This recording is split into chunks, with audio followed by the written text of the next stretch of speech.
Good morning everyone, welcome to my channel NEET by Preeti Anand. आप लोगों का मेरे चैनल पे स्वागत है। जो मेरे चैनल पे नए आए हैं प्लीज़ वीडियो को ज़्यादा से ज़्यादा लाइक कीजिए, शेयर कीजिए और सब्सक्राइब कीजिए और शेयर कीजिए अपने दोस्तों के साथ। और जो पुराने हैं वे मेरे वीडियो से कनेक्ट रहिए। आज मैं आप लोगों को माइटोकॉन्ड्रिया के बारे में अकॉर्डिंग टू एनसीईआरटी डिस्कस करने जा रही हूँ। तो स्टार्ट करते हैं वीडियो।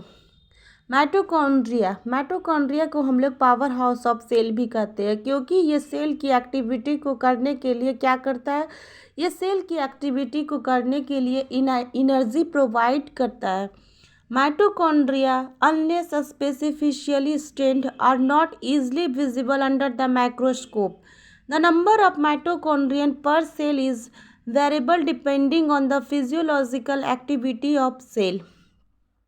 जो माइटोकॉन्ड्रिया होते हैं, जब तक कि हम उनकी स्टेनिंग नहीं करते, उनको कोई कलर प्रोवाइड नहीं कराते हैं, जब तक कि वो माइक्रोस्कोप से दिखाई नहीं देते। स्टेंड का अर्थ क्या होता है? कलर प्रोवाइड कराना। अगर एक माइटोकॉन्ड्रिया होगा तो उसे हम माइटोकॉन्ड्रियन कहेंगे, एक से ज़्यादा होंगे तो माइटोकॉन्ड्रिया कहेंगे।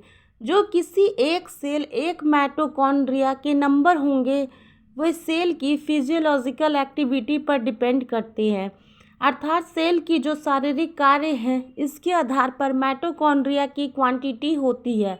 अगर कोई सेल ऐसा फंक्शन कर रही है जहाँ ज़्यादा एनर्जी की मात्रा, अर्थात जहाँ ज़्यादा एनर्जी की रिक्वायरमेंट नहीं होती, वहाँ माइटोकॉन्ड्रिया कम होंगे। अगर कोई सेल ऐसा फंक्शन कर रही है जहाँ एनर्जी ज़्यादा यूज होती है तो उसमें माइटोकॉन्ड्रिया ज़्यादा होंगे, क्योंकि माइटोकॉन्ड्रिया ही एनर्जी प्रोवाइड करता है।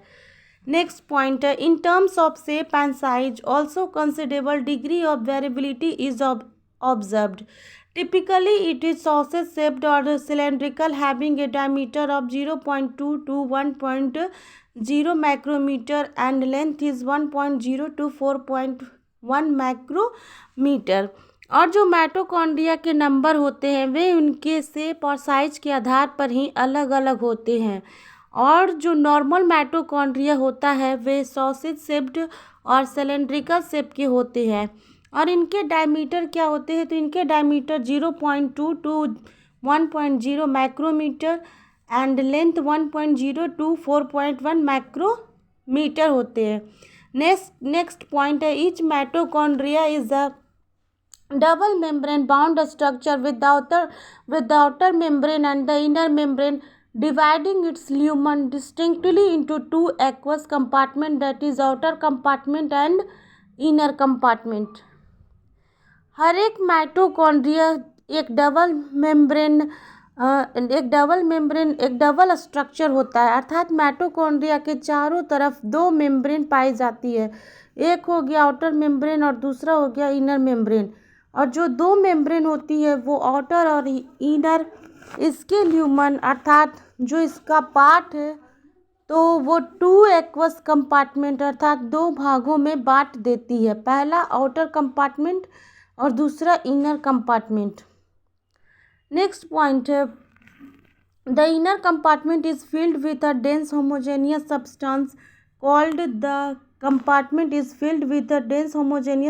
Called the matrix. The outer membrane form the continuous limiting boundary of the organelles. जो बाहर की मेम्ब्रेन होती है वो क्या करती है, वो माइटोकॉन्ड्रिया के बाहर की बाउंड्री को बनाती है। और पहला जो होता है दो एक्वस कंपार्टमेंट में माइटोकॉन्ड्रिया डिवाइड होता है, पहला आउटर और दूसरा इनर। और जो अंदर का कंपार्टमेंट होता है उसे हम मैट्रिक्स कहते हैं। और जो बाहर की मेम्ब्रेन होती है वो क्या करती है, वो माइटोकॉन्ड्रिया की बाहर की बाउंड्री को बनाती है। माइटोकॉन्ड्रिया की जो सबसे बाहर बाउंड्री होती है लिमिटिंग बाउंड्री, उसे बनाने का वर्क करती है। नेक्स्ट पॉइंट है, the inner membrane form A number of infolding called the cristae towards the matrix. The cristae increase the surface area. The two membranes have their own specific enzyme associated with the mitochondrial function. Mitochondria are the site of aerobic respiration. They produce cellular energy in the form of ATP. Hence, they are called as the powerhouse of the cell. इसका ये अर्थ हुआ कि inner membrane ये जो अंदर की membrane होगी कुछ इनफोल्डिंग की तरह स्ट्रक्चर बनाएगी जिसे हम क्रिस्टिया कहते हैं, और जो ये क्रिस्टिया बनेगी वो मैट्रिक्स की तरफ बनेगी, अर्थात इनर मेम्ब्रेन अंदर की तरफ एक्सटेंड कर जाती है, और जो अंदर की तरफ एक्सटेंड करेंगी तो कुछ इनफोल्डिंग बन जाएंगी जिसे हम क्रिस्टे कहते हैं। और जो क्रिस्टे होती है ये इनफोल्डिंग होती है, वे माइटोकॉन्ड्रिया के सरफेस एरिया को इंक्रीज कराती है, अर्थात उसे बढ़ा देती है। और जो दो मेम्ब्रेन होती है, पहला आउटर मेम्ब्रेन और दूसरा इनर मेम्ब्रेन, इनके कुछ अपने इंजाइम होते हैं। ये इंजाइम जो माइटोकॉन्ड्रिया के फंक्शन होते हैं उनसे जुड़े रहते हैं और माइटोकॉन्ड्रिया के फंक्शन में हेल्प करते हैं। दोनों मेम्ब्रेन जो होगी तो अपने कुछ इंजाइम प्रोड्यूस करते हैं। इनर मेम्ब्रेन कुछ अलग इंजाइम प्रोड्यूस करेगा और आउटर मेम्ब्रेन कुछ अलग इंजाइम प्रोड्यूस करेगा, लेकिन ये दोनों इंजाइम ही माइटोकॉन्ड्रिया के फंक्शन के साथ जुड़े होंगे। माइटोकॉन्ड्रिया जो होते हैं वो एरोबिक रिस्पायरेशन के साइट होते हैं। यहाँ पर ऑक्सीजन का यूज होकर एनर्जी बनाती है। एनर्जी किसके फॉर्म में बनेगी? तो एनर्जी एटीपी के फॉर्म में बनेगी। जहाँ भी टर्म एरोबिक आ जाए इसका ये अर्थ होता है कि वहाँ ऑक्सीजन का यूज होता है, वहाँ ऑक्सीजन प्रेजेंस होता है, और एनॉर्बिक आ जाए तो ऑक्सीजन का यूज नहीं होता है, अर्थात ऑक्सीजन अब्सेंट होगा। जो माइटोकॉन्ड्रिया होते हैं वह एटीपी के रूप में सेलुलर एनर्जी बनाते हैं। किसके फॉर्म में? एटीपी यानी एडेनोसिन ट्राइफॉस्फेट। इसीलिए हम माइटोकॉन्ड्रिया को क्या कहते हैं? पावर हाउस ऑफ सेल कहते हैं। ये क्वेश्चन बहुत बार पूछा गया है नीट एग्जाम में। पावर हाउस ऑफ सेल किसे कहते हैं? पावर हाउस ऑफ सेल हम माइटोकॉन्ड्रिया को कहते हैं। और मैट्रिक्स के अंदर कुछ और चीज़ें पाई जाती है, वो क्या होती है? तो वो एक सिंगल सेलुलर डीएनए मॉलिक्यूल्स पाया जाता है। नेक्स्ट पॉइंट है the matrix also possesses single circular DNA molecule, a few RNA molecules, ribosome 70S, and the component required for the synthesis of protein, the mitochondria divide by fission। और matrix के अंदर कुछ और चीज़ें पाई जाती है, वो क्या है? तो वो एक सिंगल सेलुलर डीएनए मॉलिक्यूल्स पाया जाएगा, कुछ आरएनए मॉलिक्यूल्स पाए जाएंगे, राइबोसोम्स पाए जाएंगे, वो भी कौन? 70S, और कुछ प्रोटीन को बनाने के लिए कंपोनेंट पाए जाएंगे।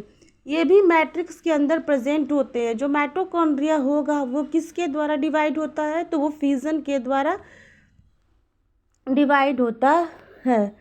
एक माइटोकॉन्ड्रिया से 2 बनते हैं, 2 से 4 बनते हैं। जैसे अमीबा फिजन से डिवाइड होता है, वैसे माइटोकॉन्ड्रिया भी फिजन से डिवाइड होता है। ये भी नीट एग्जाम के लिए इम्पॉर्टेंट है कि माइटोकॉन्ड्रिया में डिवीज़न कैसे होता है, तो फिजन के द्वारा।